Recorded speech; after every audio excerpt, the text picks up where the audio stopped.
everybody. It is Recoptopia episode 129, or as this thing that I'm looking at here on the top here says Recoptopia live. That's the extra P. The extra P is for pleasant, I guess. Yeah. Today's big recommend is Gattaca from 1997. I'm Chris Atkinson, joined by Aaron Dicer. Hi, ho, DNA Arenos. Yeah, there we go. And we'd like to welcome Chat, who've come out here to watch us talk about movies on a Tuesday. Aaron, would you like to start us off with the small recommends? Sure. I think you've small recommended this before on the show, so apologies if this is a repeat, but I had to talk about it some more because I finally got around to seeing Navalny. I knew I was going to love this, and I knew I needed to see it, and it just kind of, you know how sometimes a movie will just hang there on your watch list and you're just like, not today. Right, yeah. Not today. Not today. Well, this weekend was finally that day, and man, if you haven't seen this documentary, it's on Max still. Go check it out there. It follows this political dissident from Russia. Navalny is his name, and one of the most charismatic leaders of kind of the uprise against Putin's regime, I think is probably the easiest way to say that. And I guess I mean, it's real life. So if you've paid attention to kind of what happened, you know the pieces of the story. I'll just say that there is a phone call scene. It is the scene everybody talks about. It is mind-blowing to watch. Mm-hmm. It is a real moment in real history that feels like writers made it up for a movie. It's wild, this story. So since this came out, Navalny has since passed away in prison, I believe in Russia. So there's even some more gravitas to this and his death and what led to it. But yeah, check out Navalny. It's well worth watching, not just for how intense and interesting it is, but also for how meaningful it is about what it means to stand up to power. Yeah. So, yeah. I will not be surprised if they make this into a movie if they haven't already started. Because the phone call at the centerpiece of this documentary is one of the tensest things you'll ever see. So get it put in the hands of the right director, the scene will crackle in a or a biographical sort of way or whatever. But yeah, high recommend for me as well. I don't remember if I small recommended it. I know that I brought it up during the year end in review. Yeah. And it had been nominated for, and then won the documentary Oscar, I believe, that year. And I mentioned that one on that. I don't know if I small recommended it, but I definitely did on the year end thing. So. Yep. I've caught up to a couple of movies that have been sort of critical darlings over the past month. One of them is Longlegs, starring Maika Monroe from It Follows. On the trail of a mysterious set of circumstances where there's a bunch of murders happening, and then a kid left over who doesn't remember anything at the end of it. It's kind of a Sinister-esque in the way that it sets up these murders. And Maika Monroe is one of these very, very dedicated FBI agents, and her boss is played by Blair Underwood, who actually makes an appearance in the big recommend today. But it's the story is her trying to find who's responsible for all this. And there's this performance by Nicolas Cage, which is the kind of thing we expect from Nicolas Cage these days. It's kind of amazing that we've come full circle on his insanity as an actor, because it used to be, ha, ha, ha, look at that. Now he's getting critically acclaimed for these type of things. And I love it. I'm one of those suckers for Nicolas Cage when he goes off the deep end on a character, and he's no different in this one. To tell you much more about the movie probably would be a disservice because you want to kind of like see things for yourself and everything and have revelations for yourself. But this is a great performance piece. Maika Monroe, great in this. Nicolas Cage, love. Alicia Witt's in this, and she's very good. Alicia Witt, who's in a ton of stuff, but I don't know has had something so high profile in the past, however many years at this point, and she's getting good buzz on this as well. But I very much enjoyed this movie. Yeah, I don't think I enjoyed it quite as much as you did, but you can't take away from the fact that it's a compelling watch. Like, it's just done so well in a visual sense. I think Oz Perkins, Anthony Perkins' son, is one to watch visually for the stuff that he's doing. It didn't all add up to a lot for me, but I did find myself engaged in some of the scenes, and there's some real talent with the tension and those kind of things. So yeah, it's worth a watch either way, I think. Yeah. My second recommend goes about as far away from long legs as you can, maybe. I'm going to recommend a movie from a couple years ago called Mrs. Harris Goes to Paris. This came and went, and I've heard nary a person really talk about it. Has decent reviews, and so I thought I'd go back and give it a check. I missed it during that year, which I think was 2022. I think it was 22, so just a couple years ago.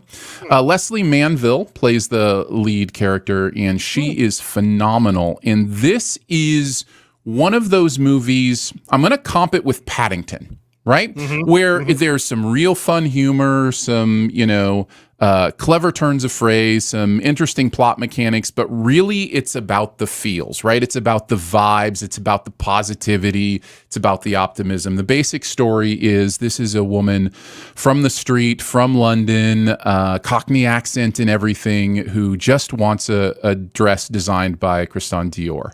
And so she finds her way into some money. That's interesting. The way the plot gets there is kind of fun. She has it's a little bit of a good luck, bad luck tale where like anytime something bad happens to her, it ends up turning to good, like fortunately, unfortunately, kind of thing.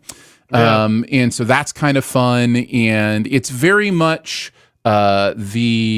there's a little bit of eat the rich to it where, the snobbishness of the wealthy and the rights they think they have over certain things are questioned by this woman's appearance in their world. And all that stuff works really, really well. I think it's a remake, actually, of a movie that came out in 92 called Mrs. Harris Goes to Paris, because that would be the Cockney way of saying Harris. Harris.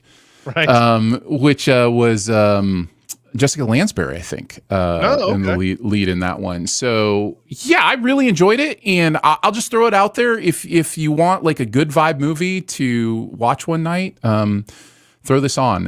It's a lot of fun. That's never going to happen, Aaron. I believe that. I don't like good vibes. And my next small recommend, it's stunning because Nolan in the chat said Strange Darling is better than Long Legs. I agree, Nolan. That's my next small recommend, Strange Darling. This movie is told out of order. We are told that there is a serial killer on the loose, and the very beginning of this movie is Willa Fitzgerald running away from Kyle Gallner, and it's sort of like, instead of saying, "Yeah, I bet you wonder how I got here," the movie does that for you, and so this movie goes back and forth, and this is another movie I'm going to have to be very careful about because I don't want to reveal anything about what's going on in this movie. But what I can tell you here is Willa Fitzgerald is fucking awesome in this. And then you're talking, this is a native Nashvilleian. She went to Harpeth Hall, just like Reese Witherspoon. Nashville represent. And so she is fantastic in this. Kyle Gallner has been in quite a few movies the past few years. His profile sort of steadily raising. At some point, you might see him in a bunch of good stuff. This is a great one. But But yeah, this is you see her getting chased by him at the beginning, and all I can tell you is a lot of this movie is sort of like, okay, here's what I know now, and then the movie will go into the future, or it'll go in the past, and it will change your perception of what's going on as you go through. And that's about as far as I really want to go. I think I've gone too far even, but it's a movie that I highly recommend. If you have not heard it, if you see it somewhere out there in the wild, go give it a look. This is a great movie. Excited to see it at some point. I'll definitely add it to my list. Mm-hmm. Yeah. And we all have stories. So our big recommend is Gattaca from 1997. It is Aaron's big recommend. So Aaron, take it away. I was just looking in the chat. So before I get to that, just save you an email. Yes, I think I called Angela Lansbury Jessica Lansbury. That's just a bad on my part. I didn't even notice that. I didn't even notice. You know, Jessica, Angela. What's really the difference? Sure. Gattaca is a 1997 sci-fi thriller written and directed by Andrew Niccol. The director, you'd be most surprised, takes up 2 slots in my top 30 movies of all time. You know, Simone is really good. Yep. Like most great movies, we start with a scripture, a Willard Galen quote, and giant cascading fingernails. As the credits continue to play, the fingernails are joined by hair and skin cells, as we see a man is shaving like he's in a Gillette commercial, but he is not. As we see him strap some lemonade around his thigh and prep a ketchup-filled fingerprint cover, we begin to understand that this man isn't prepping his lunch, he's actually prepping to make sure he has the right DNA handy for his day. This is Jerome, played by Ethan Hawke, and he now heads to work where we find out he works at the space program, might be taking a trip to Titan, and works with the actor formerly known as Poison Ivy. He continues by planting skin cells in the keyboard and then taking a piss test where the doctor makes inappropriate comments about his junk before asking him to remind him to tell him a story about his son someday. He's then caught peeping on yet another space launch where the bride tells him, if you want to pretend not to care, maybe don't look up. After this, some narration informs us that it was always going to be this way, except that he's actually not Jerome Morrow. He's actually named Vincent, and he was born in the natural way, you know, in the backseat of a Cadillac. Vincent grew up without his dad's first name and with everyone thinking he had something wrong with him. Because he did. His heart made it likely he would only live to about 30. Later, his parents gave him a younger brother the newfangled way by choosing all the genetics ahead of time. They wanted him to have a brother to play with and probably to engage in some good old-fashioned swim chicken. Vincent wanted to go to space from an early age, even though everyone told him it was unrealistic, because it was. Despite Genoism being illegal, it was easy to skirt, so he had no chance to do anything but clean up after the real astronauts. Vincent then decided to do one more game of swim chicken with his brother and somehow beat Anton, having to swim back and actually save his life. So Vincent gets that janitor job at the space program working for Ernest Borgnine, even though it just makes him that much closer to the one thing he can't have, even though he desires it so much. No, not Borgnine, the astronaut job. So Vincent takes his future into his own hands by contacting Monk to come in and create a new identity for him. The choice is Jerome Morrow, played by Jude Law, a perfect DNA specimen that looks enough like him to make it work and had an accident that left him in a wheelchair.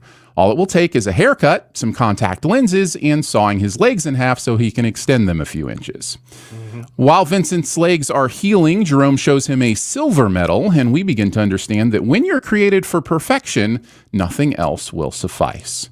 We cut then to new Jerome fretting over some vodka samples that have too little urine in them as he preps to head to his interview, which consists of just one question. What's your greatest weakness? Just kidding. Deposit your pee here, please. That's all we need. But with 1 week left until launch, there's a murder of the mission director, and we see a lonely eyelash that might spell the end for our friend Vicombe. Alan Arkin puts a bloody keyboard in a bag and humorously rules out suicide. But Gersant still feels okay, so he and the artist currently known as Eugene go out for some drinks. Meanwhile, Uma Thurman's Irene sneaks a hair from his desk and goes to a shady DNA testing site to see who he actually is. But since Jerome planted that hair there, everything checks out okay.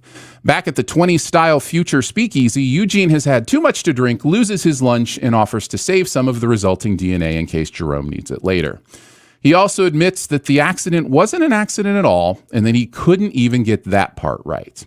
After the lingering eyelash is identified as an unregistered invalid, Arkin gets put in his place by his superior to do more interviews and less worrying about this one stray hair. After Jerome has a close call on the treadmill, he has a convenient run-in with his old boss in the stairwell, and then finds out in a walk with Irene that she won't ever be an astronaut either because she isn't perfect enough too. She offers him a hair as proof, but his clumsy butt loses it in the wind. Meanwhile, Eugene is arguing with a provider about the exact color of hair dye, even though every picture we've seen computers pull up in the future is in black and white. Jerome and Eugene then argue about whether he will get caught, with Eugene prevailing and convincing him to keep at it and go for launch. Jerome takes Irene to a concert that doubles as a haunting score to the continued investigation as Eugene gets his blood tested by Hank from Breaking Bad, protests that he's just an injured astronaut, and the police start to do more and more sweeps. The world is closing in. After the concert, we learn that the pianist has 12 fingers, so he can play better, when I'd think the better way to go would have been to just have 2 penises. The lovely couple has to go through a police check on the way back, where Jerome has to lie about his swab being contaminated and discard his contacts. This leads to a scary moment when Irene somehow needs him to cross a busy highway to see the sunrise, and the movie pretends hesitating to cross an interstate would somehow be suspicious. Either way. A second sample is found on the same coincidental cup the coincidental Bohr 9 coincidentally collected earlier, so now Arkin wants to go straight to the vein. But when they try to stick Jerome, he does some absolutely vile sleight of hand to avoid detection, and even though Arkin wants to test again, his young superior refuses to do so. Later at another 20s speakeasy, Jerome and Irene listen to some saxophone and get raided by the police. They escape out the back, and a cop station there finds himself on the wrong side of 4 punches and a headbutt, so they run down the alleyway out of sight. As the two of them hide, the cop yells out a familiar name, Vincent. And you might think that that would scare Irene away, but apparently secret names get her all riled up because she immediately wants to do everyone's favorite kind of DNA swap with him. Right. Jerome then picks the most uncomfortable way possible to clean up after sex, before Irene tells him she thinks he had something to do with the director's death. The next day at work, Irene sees them focusing on Jerome's workspace and hints to Jerome that he's not feeling well, leading to an intense race to let Eugene know that he has to arm climb up the specifically shaped set of stairs in time to pretend to be himself just one last time. On the verge of discovering the secret, the detective gets a phone call just in the Deus Ex Machina of time to head back because they found the killer. Now a new Jerome, then gives Irene a pep talk about what's possible, and Alan Arkin reveals that there was spit found in the mission director's eye, so the invalid had nothing to do with it, and Jerome is free. But there's just one problem. Jerome knows who the detective is, and the detective knows who Jerome is. Turns out, it's his brother. After arguing about who deserves what, they know they have to settle it in the only way possible: some more swim chicken. But this time in the dark. As they swim out, Anton begins to falter and can't figure out how Vincent is doing all this. The answer? He didn't save anything for the swim back. An amazing moment, beautifully inspirational, only undercut by the fact that clearly his brother didn't save anything either because he had to save him from drowning both times. Irene and Jerome share one more night together after she clumsily drops his hair as well. Back at home, Eugene has prepared years of samples for the once and future Vincent because he too is going on a journey. And we know he means he's actually ending his journey after Vincent leaves. Before getting on the craft, there's one last unannounced P-test, but just as we start to think, you're in trouble now, mister, the sample doc reveals he knew all along because right-handed men don't do left-handed aiming, and changes the result with the built-in move the plot along by changing the result to the right person button. Yeah, he just presses a button. It's just, oh, that fixes it. As Vincent enters the spacecraft and Jerome enters his final resting place, the flames of propulsion mirrored with the flames of destruction do their respective jobs, both men going home, one the result of a promise left unfulfilled, and one the result of an unbreachable barrier left behind in human dust. As a final fingernail falls after the credits, we are left to wonder what defines us, our limitations or our response to them, and how Vincent managed to survive, never being able to take a dump while at work. And that is Gattaca. Chris, what did you think this time through? I've always loved Gattaca. This is one of those. This is like my first movie theater experience. Like when I was at my first movie theater, I'd been there for a while when this came out, but this is a movie that came and went, man. It did not do well at all at the box office. It has sort of gained a lot of momentum over the years. I saw something in the IMDb trivia that said something like NASA scientists rated this the most accurate movie of all time or something like that. Oh, interesting. I don't know why they made that vote, but I'd like to know more. Yeah, this is I remember this was the first time I had ever seen Jude Law, and looking at the IMDb, it was probably the first time I had a chance to see Jude Law, because everything before that, he had done like 3 or 4 things. Mm-hmm. This was the movie that propelled him to be in everything afterwards. He was in so many things after this. That "we'll have to get drunk immediately" is such a great line. But Jude Law is so good in this, and Ethan Hawke is his usual good self, and Uma Thurman's is her usual good self. But this is like sort of Jude Law's coming out party for this movie. Mm-hmm. Taking a look at my notes on this one, the swimming theme in this movie is either brilliant or heavy-handed or both. But I do love it. It's a sperm metaphor. Mm-hmm. The creation of life goes to the fastest swimmer, whereas the people being created in this new world are being assisted, given their new life without earning it. And the metaphor might get into the heavy-handed territory when Vincent beats Anton in the last race and says he didn't save anything for the swim back, which, as we know, sperm are looking to go in one direction and never return. Mm-hmm. I feel like the movie is astute in pointing out that in a world where everyone is given genetic advantages, you're still going to end up in the same rat race. The idea is embodied by Jude Law, who's been told all his life that he's the best of the best of the best. He can't handle it when he finishes second in a swimming competition. Again, swimming coming back into the theme of the movie.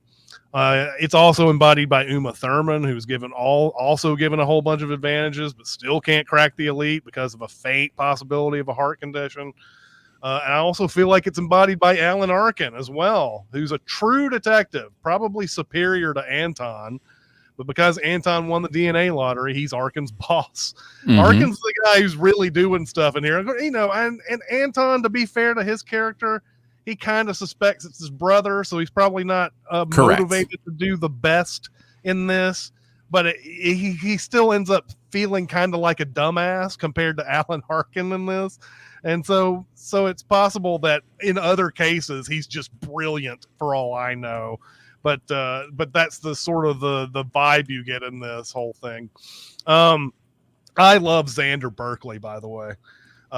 He was in everything in the 90s. I love his character, and nothing gets past him. We find out by the end that he's known about Vincent the whole time.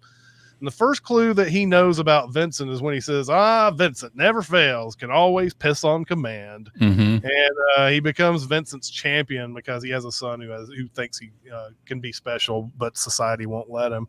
Xander Berkeley was in just so many movies. And I don't know if this is sort of a total tangent, but when web series were becoming sort of a bigger thing, he was in a thing called The Booth at the End. Have you ever seen that? Mm-mm. No, I don't think I've heard of that. I would recommend watching The Booth at the End. It's only 2 seasons. I don't think it ever got. I don't think it. I don't know if it finished its story officially, but they're all like very 5 to 10 minute episodes or whatever. You can finish both seasons in a day if you want to.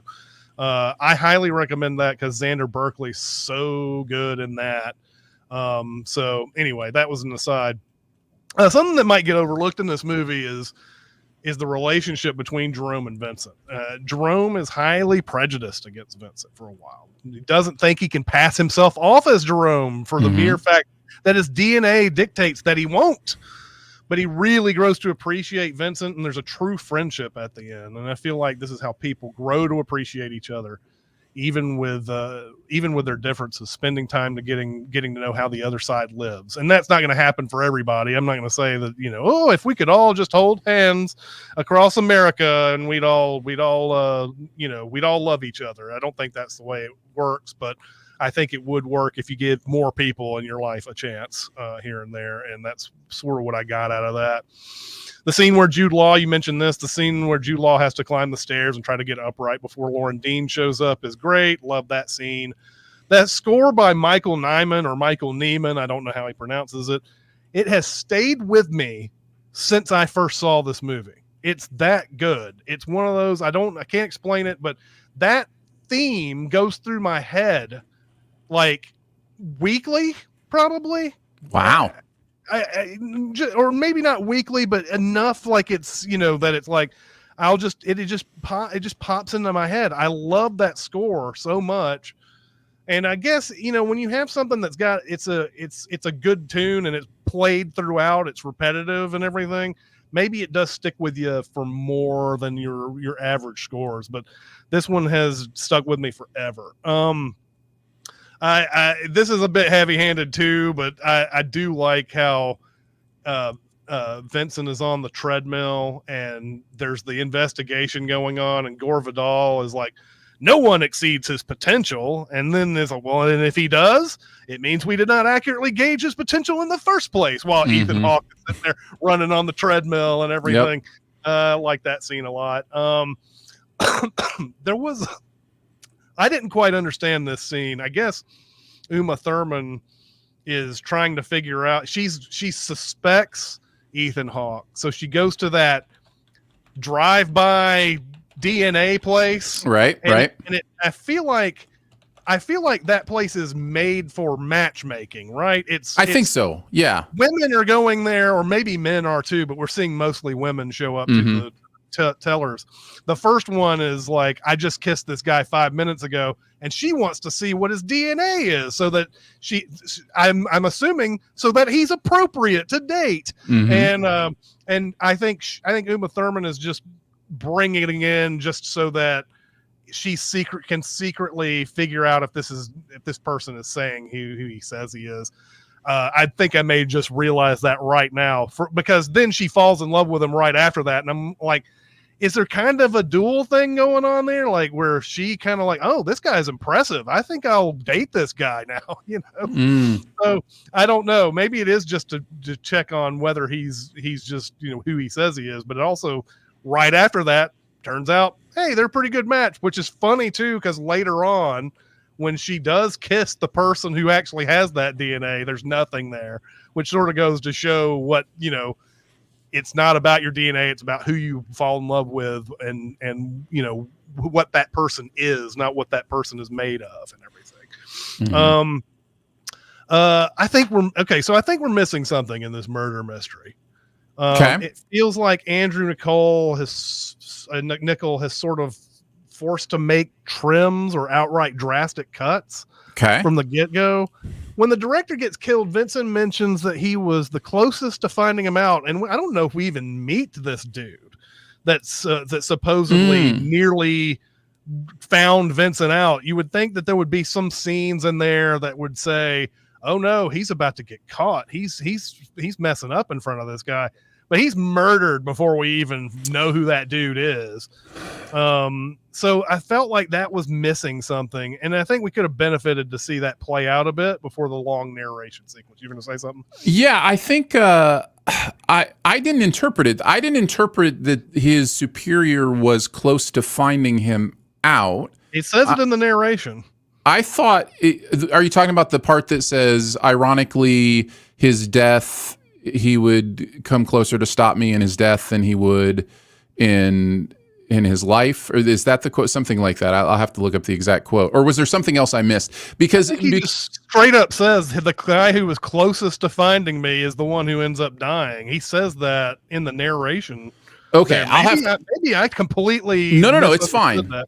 It's fine. I will tell you my interpretation, and it may be based on something I missed that was said that you heard. My interpretation was just that the mission director was trying to scrap the launch. That's why he was killed, because the guy in charge wanted this launch to go on, and so once they had gotten too far to stop it, he admitted that he did it because the mission director was pushing to scrub the launch. No, I understand what happened. What I don't understand is what. Well, I mean, from the narration, it says this guy was close to finding me, the closest to finding me out, is what I remember him saying. Maybe he doesn't say that. To be continued. Maybe we have to go and look that back up. Sure. Thought just at the murder scene, the idea was this guy was the closest to find me out, and now he's dead, and now because he's dead, I might actually get found out. That's what I took from that. There's a quote. Yeah, there's a quote that's something along the lines of, in his death, he was much closer to stopping me than in his life. And I thought the stopping me was stopping the launch, but maybe there was something more specific. I guess it's possible that's what he meant, and I interpreted it as, like, I just thought he said finding him out, like nearly figured out who he was. Right. So, but anyway, I feel like we could have, seen that a little bit more if that's the case. And then getting to the nitty gritty about that launch, I don't really get the whole conflict about the launch. Why one guy wanted to delay it and the other one is so gung ho to proceed, he kills the other guy for it? Because there are launches all the time in this movie. Like, you can't go into the building without seeing one flying up in the air. So I don't know why this particular one is such a big deal. Sure. It kind of feels thrown in a little bit. So, like, it's kind of, that's one thing I didn't quite, I feel like if he got a chance to flesh it out, and maybe he did, and he just made the mistake on his own, but it feels like Sony is like sitting there going, we need this to be under 2 hours, man. We can't do this murder mystery thing. That's not even important. So that would make sense that it got chopped for that reason, even though I disagree with it. The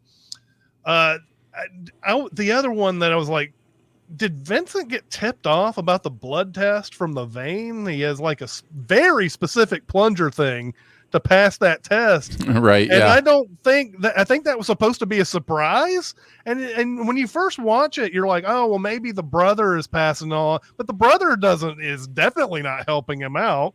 And nobody, you would think, then at the end, you're like, maybe Xander Berkeley is helping him out. No, Xander Berkeley's saving that carrot for the end of the movie. He hasn't let on that he knows yet. So I'm just like, how does he know? Does he always bring a vial of blood with him? My rationalization guess is just that they announced those tests the day before. They announced, hey, we're doing, but that would be dumb if you're an investigation. I don't understand why they would tell them that if that was the point. Like, you've been passing by this whole time. Obviously, you have methods. You're not going to tell the people that, hey, we're going to have a blood test tomorrow. Be sure to be prepared for that. Yeah. I think it's funny too that I'm sorry, I'm sending this movie now. No, you're good. You're good. I think it's funny that after all of this time, after all of this investigation, a little swab of the dead body, and they come up with Gore Vidal almost immediately. And then it's like, oh, the investigation's kind of MacGuffin in this movie, isn't it? It is. Yeah. And then I think it's funny that they make the point that you don't even have to look like the person you're imitating because people just look at the DNA. Then they spent a lot of time and effort making sure Ethan Hawke looks like Jude Law. I thought that was funny. Like, there's Tony Shalhoub in that nice little scene where he's in there. It's like, he's like, you could use my picture for God's sake. And then they're like, let's do surgery on your legs so that you're tall, and let's make sure that you have context. And this is the other thing I didn't get. you can't do surgery on the eyes because they'll notice the scars, but they won't notice contact lenses. Okay. Anyway, that's enough sinning of the movie. I do love this movie. Yeah, no, I had similar, thoughts going through it with a lot of that stuff. And I even mentioned, some of the wildness even in the, talking about the movie just at the end, just his ability to change the result with the push of a button to the correct result just slayed me this time through. Yeah. my sin brain was all over that one. Oh yeah. Overall, I think this was the movie. What is this, 97? So yeah, I would have been, later college years for me. I think this movie is one of the movies where I watched it and I went, oh, movies can be something more. And you mentioned that some of the stuff may feel a little heavy-handed, those kind of things. But at the time, I just remember feeling that this movie was genius from start to finish. Like the way this script is layered, not just with really interesting metaphors and ideas. You mentioned the swimming one, but a spaceship going to a planet is also very, very sperm going to egg kind of thing. And again, the comments throughout, I don't need to worry about coming back. Once I'm on the spaceship, there's nothing they can do about it. Like there's a real theme there in both of those ways. It's purposeful that he's an astronaut. It's purposeful that all the defects are heart defects, because we think of the heart as the effort, as the, do you have the heart to make something happen? Do you have the heart to overcome your obstacles? And he and the Uma Thurman character both literally have faulty hearts, and yet they have stronger hearts than everyone else in the movie. Like there's all of these, kind of things, or he does, and he's inspiring her to find that in herself as well. So there's all this stuff about our limitations and how they define us, or, obstacles. There's all this stuff about privilege, and the way this movie conceptualizes privilege is interestingly different than the way we talk about privilege today, but there are some similarities there too. Oh, yeah. And I think this is a great movie for understanding how privilege, whether chosen or not, impacts ability, and also how overcoming obstacles and the idea of being a victim and overcoming obstacles are not mutually exclusive, but can work together to create something better, something bigger. I don't know if he was thinking, I don't know if Andrew Niccol was thinking of this when he wrote this scene, but that whole, the privilege and everything that is very much embodied in that scene where Jude Law is yelling at Dean Norris in that scene, who's playing the cop. Who would get away with that other than someone who's superior in society or whatever? Like certainly not some scrub on the street is going to be able to be like, I demand to know what your badge number is. How dare you? Like this is the only person in society who could possibly get away with this type of thing. Anyway. Right. The other thing when I watched it the first time where I was like, oh, this is Pantheon movie for me, is him climbing the stairs that are shaped like a helix. It's right there. The idea that, everybody is fighting against the way they were built, their limitations. And in that moment, he's fighting against self-inflicted limitations, which is different. I thought all that stuff was really interesting. I think this movie is full of incredible quotes, incredible turns of phrase. I was never more certain how far I was away from my goal than when I was standing right beside it. Just such a beautiful way to say that. The conversation with Borgnine about don't clean the glass too well. And the way that's turned from seeing what you can't have to seeing what somebody else has done, being inspired by somebody else. You also have not all, but the characters who are, godchildren or whatever, the various different things they were called in this movie, which I love. I love the world building terminology and that kind of degenerates, those kind of things are really, really interesting. But all those characters are giving extra effort just to, validate their existence. And so it's the irony involved in the cup that could have done him in, coming from his boss who was taking a little extra effort to go, can I take care of that cup for you, sir, on the stairwell or whatever. It's just, and, the Arkin character, going the extra mile and actually, figuring out the spit thing or whatever. Like, it all comes into play from these characters that aren't, the ones that are built to win or whatever. I think is really interesting.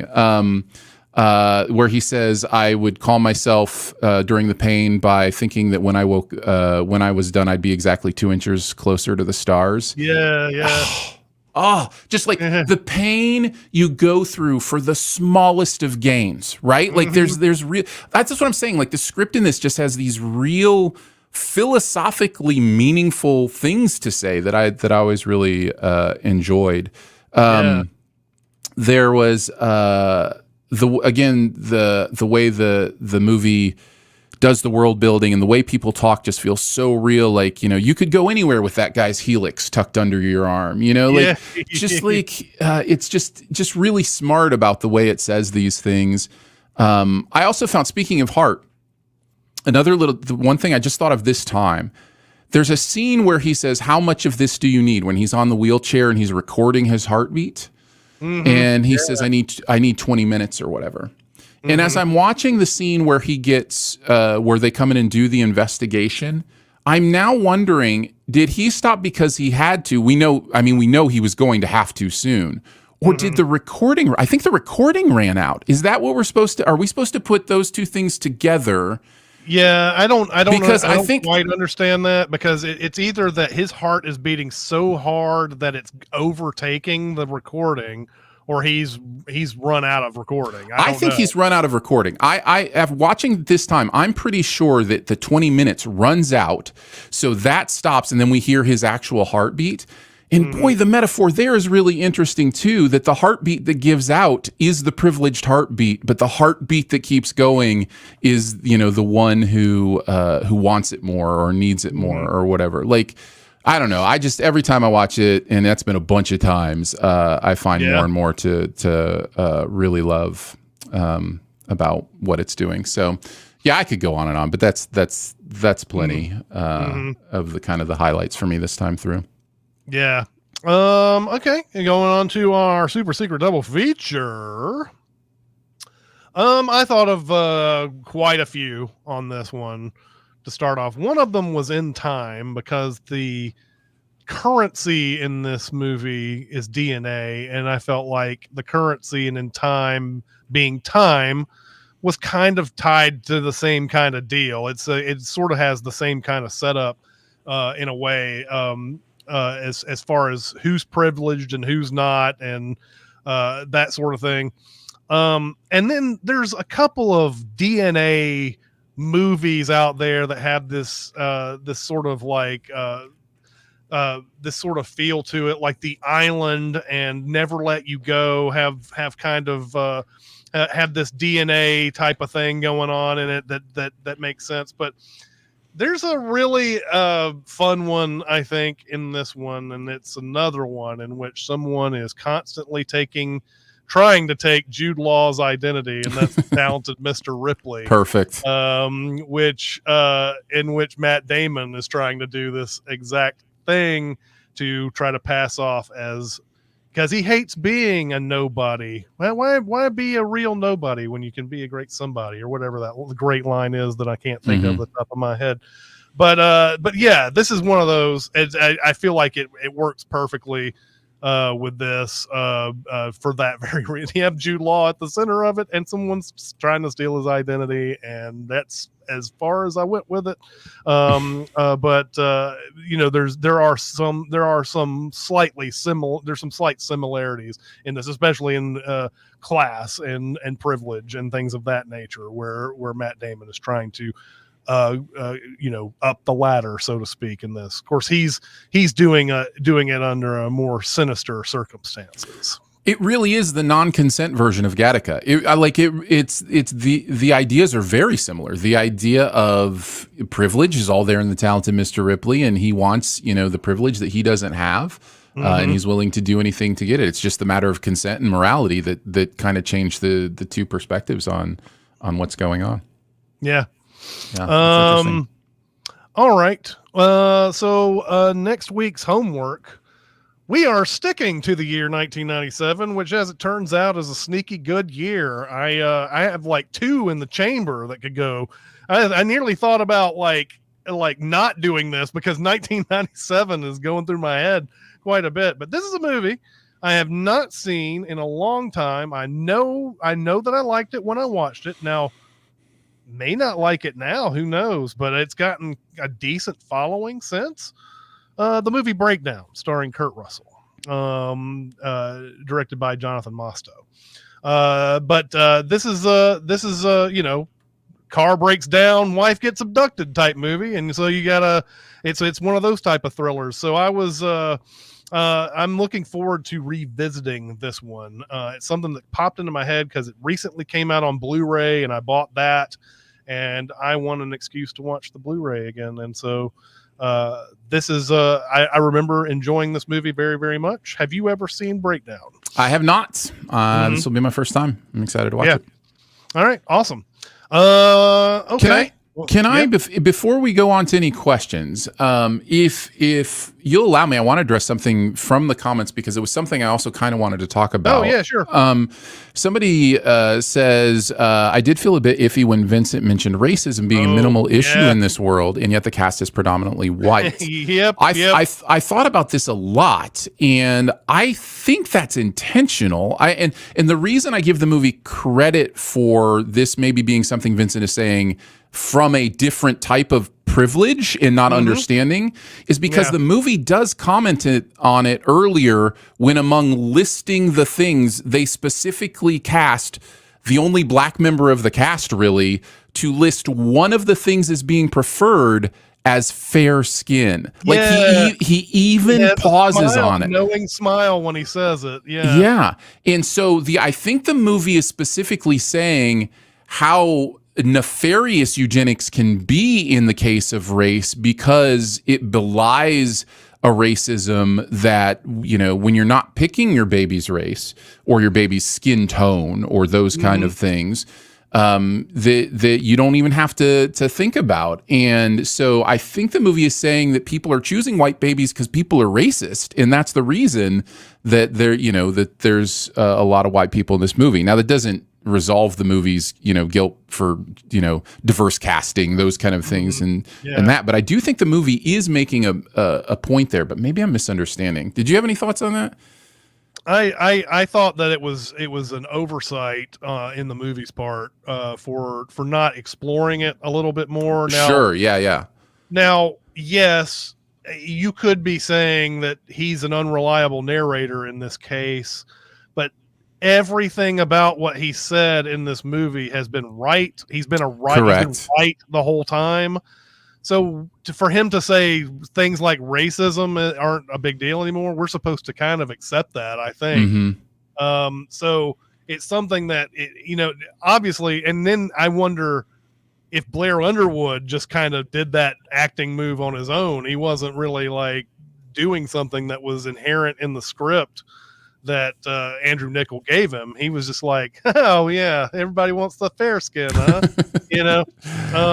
I would love to ask, because I think I really feel like a black actor was purposefully cast for that role to say that line, but I could be totally wrong. It's possible, but this is something where, again, if you have if you have room for a series or a 2.5 hour movie, you could probably explore those things a little bit more. But I agree with you. I think that the fact that everybody is white pretty much in this movie is sort of on purpose, but it does a disservice by not actually exploring that topic a little bit more. So Yeah. that did stick out like a sore thumb here in 2024. Something that may not have stuck out in 1997 when it came out. Well, and you could have the same conversation to a lesser degree about the gender separation in the movie as well. You know, that there are so many more men than there are women, and maybe the movie is intentionally or unintentionally, I don't know. It also has an aesthetic of a different time. It literally has like a 20s, 30s aesthetic, like all the cars, all the bars, all that kind of stuff. So I wonder if it's making some sort of commentary about the idea that when you choose, you belie your prejudices, and all of a sudden there's 75% men because everybody wants boys, or whatever, because they're going to have more of a chance. I don't know. And look at how we sort of, what glimpses we get into women in this movie is, we get a caring mother at the beginning of it, which, that's whatever, that she's gone before the movie really starts. But Uma Thurman is hit on by all three of the male leads in this movie. Yeah. So, like twice within 5 minutes of each other. And then later Jude Law does it. And then the other memorable woman is the one who goes to that matchmaking place and is like looking for a man and all that type of thing. So yeah, there's not, you could say that's a statement. It could also be an omission on their part, that they didn't explore these things a little bit more. Yeah. So, I mean, it's probably one of those things where if you're going to explore it, you're opening up like a can of worms that you're really going to have to explore. The idea of, do white parents choose to have,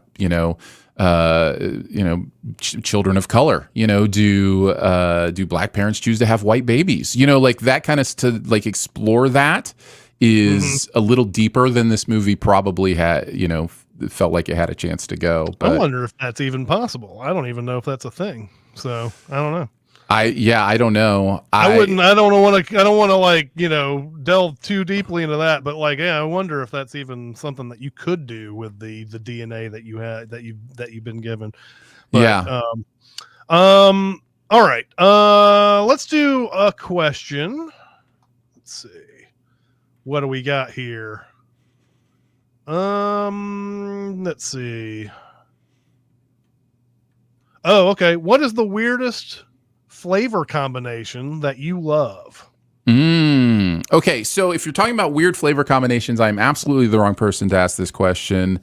I am what's known as a super taster, so weird flavor combinations mess with my brain. It's hard to justify them. So like peanut butter and banana, that's about as weird as a flavor combination as I get. But I do love peanut butter and banana and maybe some honey. So there you go. I don't think I've ever had peanut butter and banana. That's a good one. I have to try that at some point. I'm going to go ahead and tell everybody what Jeremy's was on this one too, because mine's not too terribly great either. But Jeremy says, this is tough because I have a very traditional palate. I guess tomato, white wine, and fish. Very surprised by this combination that ended up being delicious and brought new flavors. Yeah, that's another one I have not tried whatsoever. One that I love, but I don't actually do very often. I put brown sugar on my eggs every once in a while, and it tastes great. I don't know why it does, but it tastes great. And so, yeah, I've had that before where it was just, and it's really because I've missed my oatmeal or whatever, and the sugar goes onto the eggs. And you said there, it's actually a pretty delightful flavor combination when it comes down to it. Nice. Let's see, over in the chat, Josh says cottage cheese and cayenne. Huh. Okay. All right. Slab says maybe not flavor, but Slim Jims and Cheetos. That's definitely a flavor. That's a flavor right there, man. It's a lot of flavor. Yeah. Lucas says I like corn ice cream, like loose corn in the ice cream. Oh my goodness. Okay. Corn on the cone. Yes. Nolan says milk and pizza. Yeah, that is a combination. Right I do there. like that. Well, I don't know if I do anymore. I used to do that all the time in high school. Oh, yeah. We would get a pepperoni pizza, and I would pour myself 32 ounces of milk, and that was my favorite thing to drink with pizza. So I do remember that. Shaggy says SpaghettiOs and smoked sausage. Okay. You're kind of getting close to an actual spaghetti dinner though around that one, aren't you? Spaghetti and meatballs. Let's see. Slab says, "Love my mandarin oranges on my pizza." Mo. Now that may be a bridge too far, right? Come on, what are we doing? Yeah, that almost sounds trolly, but oh my god. Josh says, "I want pickled watermelon rinds also." That was weird. Not a fave, though. I wouldn't say so. I wouldn't think so. It was interesting. I guess I actually do like something weird. We got into a huge discussion on our work Slack, 3-day long discussion about whether or not beans should be allowed on potatoes.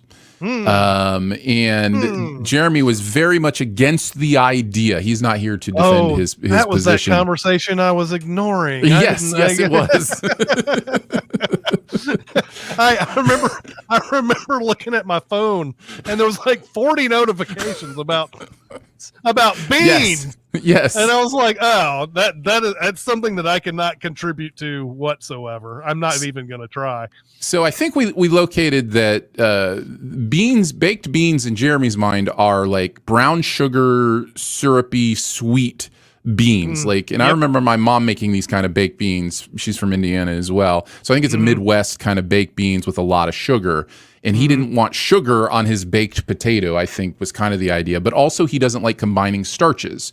And it was really interesting to me because I would eat beans on a potato or other, I would eat, chili on a potato. That sounds delicious, but there's beans in chili. So anyways, it was a huge conversation. And so I guess maybe that's the answer I should go with. Yeah. Okay. All right. Okay. Okay. If I can compose myself a little bit. All right. Next week will be breakdown. It'll be that'll be fun to revisit. I hope you guys enjoy it as well. But that's going to do it for this episode. Once again, chat, thank you for coming out and bringing it today. Very much appreciate you guys coming out every week. It's awesome. But that's going to do it for this week. We'll see you next time. See you guys. See ya. Bye.